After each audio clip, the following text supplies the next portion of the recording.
La frangipane cookie de chez Picard, en ce moment on la voit partout sur les réseaux. Ben moi j'ai décidé de la faire maison et je te montre ça tout de suite, c'est parti. Alors on va commencer par notre crème pâtissière. Dans une casserole, on va faire chauffer le lait.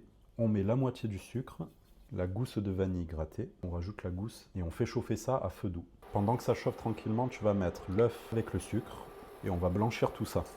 Tu ajoutes la maïzena et la farine, tu vas obtenir un mélange comme ça. Mon lait est entré en ébullition, je vais verser une partie dans le mélange d'œufs. Je mélange énergiquement et je reverse ça dans ma casserole. Et là maintenant, je ne vais pas m'arrêter de fouetter pendant environ 2 à 3 minutes jusqu'à ce que mon mélange épaississe et forme notre crème pâtissière.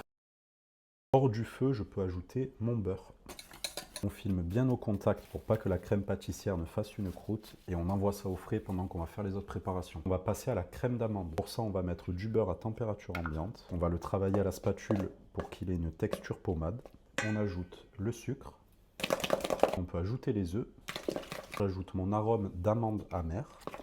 On va pouvoir ajouter nos amandes en poudre. On mélange bien et notre crème d'amande est déjà prête. J'ai mélangé la crème d'amande avec la crème pâtissière, ensuite un petit peu d'eau avec un pinceau sur les bords de la pâte pour fixer les deux pâtes entre elles. Moi je mets une plaque dessus pour éviter que la galette ne pousse dans tous les sens et on enfourne 30 minutes à 180 degrés. Là je vais mettre mon disque de pâte à cookies congelé sur le dessus. Vous pourrez trouver la recette de ma pâte à cookies sur mon compte avec cette miniature. Et je vais renfourner pour une quinzaine de minutes à 180 degrés et sans couvrir. Ça va être gourmand ça. Hein. Oh là là là là. Les gars, c'est juste une tuerie. Et si la vidéo t'a plu, je t'invite à liker, à commenter et à t'abonner pour plus de recettes. Ciao.